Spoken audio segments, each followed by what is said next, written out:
Welcome back, everybody. Today's deep dive is a fascinating one. We're going to be looking at this idea of women and aging and how all of the societal pressures around appearance, how those intersect with sex lives. It is pretty interesting. Yeah, and especially, the whole going gray thing and how that plays into it. Yeah. And then the top of that, there's this really interesting research about women over 60 and their very active sex lives. It does kind of make you wonder, are we sending mixed messages here? Right. On the one hand, hide those greats. On the other hand, life doesn't stop at, Exactly. 40 or 50 or even 60. And love doesn't stop. Right. So we've got a blog post and its comment section that we're diving into today. And it's really interesting how the author uses humor to get at some pretty serious points. Yeah, absolutely. And like one example of that is she says, imagine if all the money that we spend on hair dye, every year, billions of dollars, imagine if that went to like solving world hunger. Or she jokes controlling police violence. Right. Which is kind of a funny way to think about it, but it really does highlight the absurdity of it all. It does.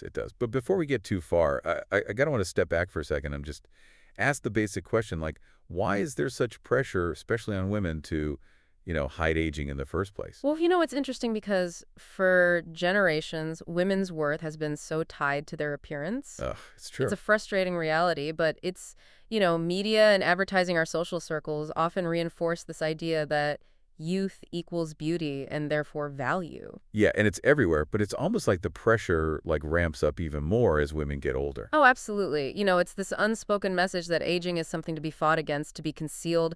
It's almost shameful. And the blog even mentions Hillary Clinton. Oh, right, because there's that anecdote about her supposedly telling Yale law students that, hair matters more than anything else. Yeah. Which, even though it's a joke, it really speaks to how much scrutiny women in power face for their appearance, no matter how accomplished they are. Right? It's like their ideas and their achievements take a back seat to, do they have wrinkles or gray hair? Ugh, it's so frustrating. And there's a quote in the blog post from Professor Nicola Rumsey, and she says, you need huge self-confidence to stand up to that pressure, to deflect it, to know that you're still good at your job and that your family will still love you even if you don't fit a certain youthful stereotype.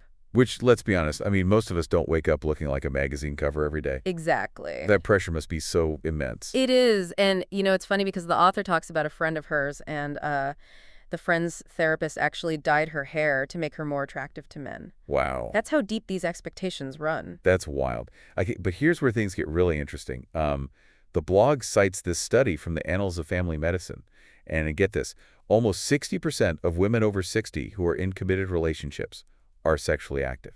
Wow. 6 out of 10? 6 out of 10. That's a lot. It is. And so it's almost like society's telling women they're supposed to kind of fade into the background as they age.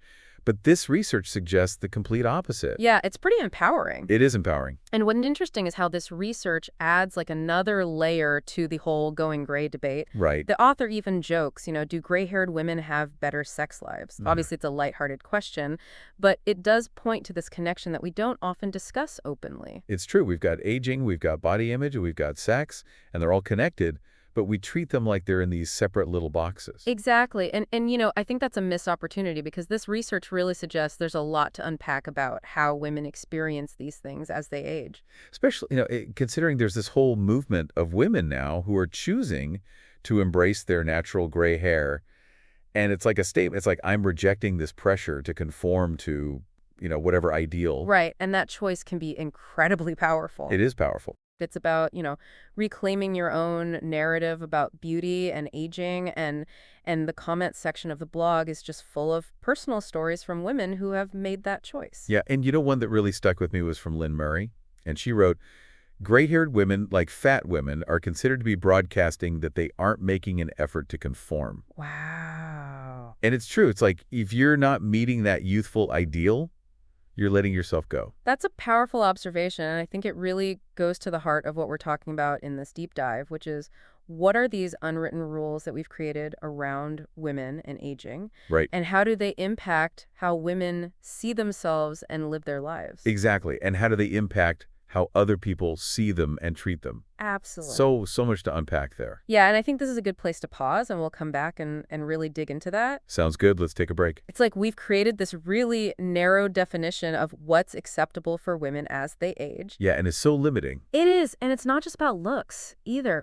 Right. this pressure to conform, it also sends this message about a woman's worth, her relevance, even her sexuality. It's like we're saying as a woman gets older, she's not allowed to be seen as attractive or vibrant or, God forbid, sexy. Right, and that's simply not true. No, not at all. And thankfully, we're starting to see a little bit of a pushback against those old ideas, Yeah, You see it in the media, more and more women embracing their age, their gray hair wrinkles, and still being celebrated, for all the exactly. things that make them amazing. It's a shift in the narrative, and it's so important It is important. because it's not just about looks, it's about challenging these deep-seated beliefs about what it means to be an older woman. Right, like what are we allowed to be when we're older? Exactly. So it's about recognizing that women can be beautiful and successful and, yes, sexually active and fulfilled at any age. Exactly. It's so freaking when you think about it like that. It is. Makes you wonder, what would happen if we stopped pouring all this time and energy and money into trying to,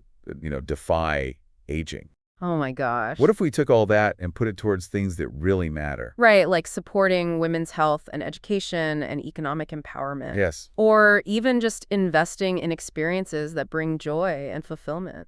Travel the world, pursue your passions, build strong relationships, Right, those are the things that make life rich and meaningful no matter your age. I love that. And it's about shifting our priorities and recognizing that true beauty comes from within, Oof, yes. from living a life that's authentic and aligned with your values. Yes, and that kind of beauty only gets better with time. Exactly, like a fine wine. Exactly. Okay, but that all sounds great in theory, but how do we actually start to embrace this new perspective on aging? That's the big question, isn't it? It is. What would you say to women out there who are struggling with, these societal pressures, especially around something as visible as going gray? Well, I think the first step is just to recognize that those pressures exist. Yeah. And to actively challenge them. We need to question those assumptions about what's appropriate for women as they age and start celebrating the diversity of women's experiences. Yeah, just because we hit a certain age doesn't mean we all have to look and act the same. Exactly. And I think it's also important to remember that, choices, like whether or not to dye your hair, those are personal. Right. And they shouldn't be dictated by what society says. It's about, reclaiming our own narratives and defining beauty on our own terms. Which brings us back to the gray hair debate. It does. Because for some women, going gray, it's like a powerful statement. Yeah. It's about embracing their natural beauty and rejecting that pressure to conform. And for other women, it's about, feeling confident and comfortable with their appearance, even if that means covering up those grays. So it's not about, judging one way or the other. Right. It's about respecting that these are individual choices that women make. Exactly, and creating a space where women feel supported and empowered to make the choices that feel right for them. Absolutely, without judgment, without pressure. So, okay, for our listener out there who might be grappling with this decision should I go gray, should I not go gray? What advice would you give them? I would tune out the noise. Tune out the noise. And really listen to your own inner voice. What feels authentic to you, what aligns with your values and your sense of self. It's so easy to get caught up in what other people think and what society expects. Right. But at the end of the day, it's your hair and your choice. Exactly. And there's no right or wrong answer. There really isn't. Some women find immense liberation in embracing their natural gray hair, while others prefer to cover it up. Yeah. Both choices are perfectly valid. And hey, you can always change your mind down the road. It's not a permanent decision. No. The beauty is you have the freedom to experiment and do what feels right for you in that moment. Absolutely. And the most important thing is that you feel comfortable and confident in your own skin, regardless of your hair color. Ugh, I love that. Yeah, it really is about owning your choices and feeling good about them. This whole conversation has been so eye-opening. It's amazing how something as simple as hair color can bring up all these deeper questions about aging and what society expects of women. It's true. Our appearance can be this canvas that we project all these ideas about beauty and worth and even how we're allowed to age onto. So as we kind of wrap up this deep dive, what's the one thing you really want our listeners to walk away with today? I hope they remember that aging isn't a decline. It's more of a transformation. It's a journey of growth and change. And yeah, continued self-discovery. And as that research shows, it can be a time of great joy and fulfillment and absolutely a time for continued intimacy and connection. I love that. So, to our listener out there, take a moment today to look in the mirror and appreciate the unique, amazing person you see reflected back at you. And hey, if you happen to notice a few silver strands along the way, don't sweat it. They're just a sign of a life well loved. Beautifully put. And who knows, maybe those silver strands are just a hint of all the exciting chapters yet to come. Couldn't have said it better myself. Until next time, keep diving deep and keep questioning everything.